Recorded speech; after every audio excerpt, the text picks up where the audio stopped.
If an angel comes in here and says, wait a minute, you can't get to heaven by trusting Christ and Christ alone and having the imputation of his merit.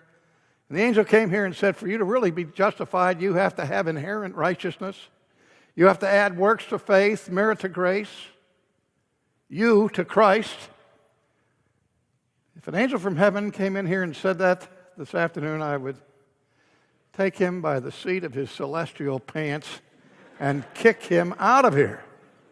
Paul says, if anybody teaches you any other gospel, even if it's an angel from heaven, let him be anathema. Let him be anathema.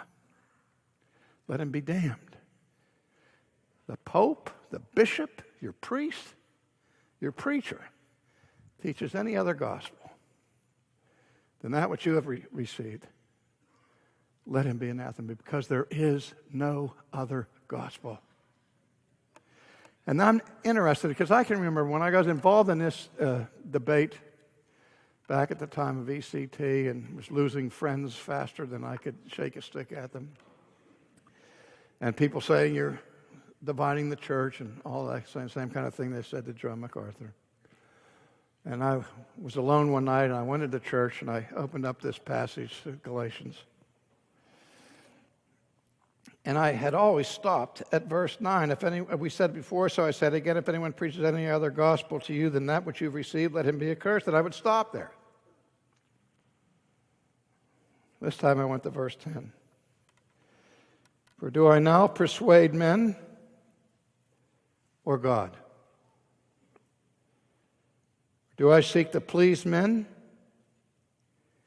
For if I still pleased men, I would not be a slave of Jesus Christ. Here is where, when the gospel is at stake, as Luther said in his great hymn, A Mighty Fortress, in the last verse, let goods and kindred go.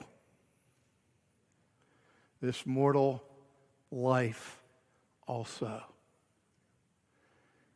If we have to let go of our family, let go of our friends, let go of our church, let go of our lives,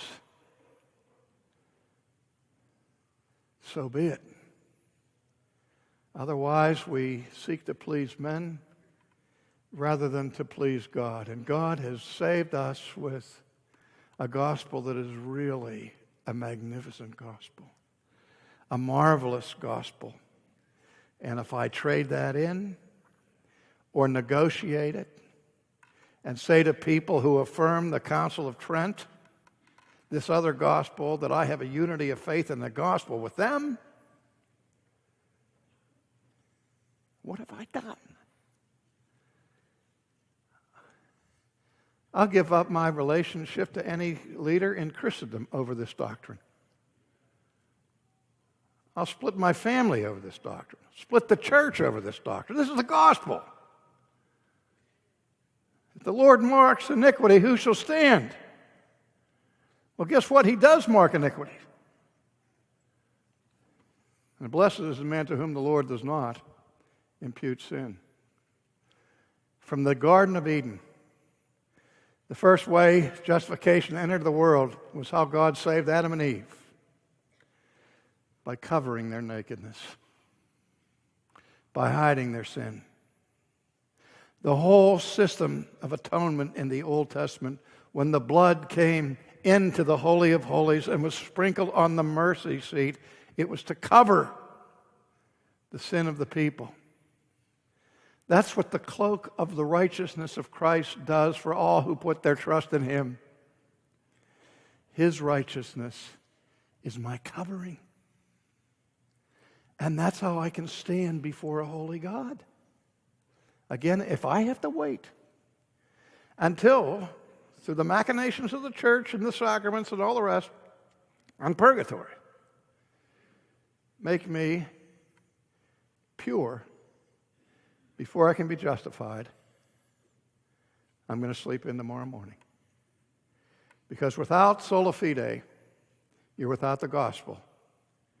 And without the gospel, you're without hope.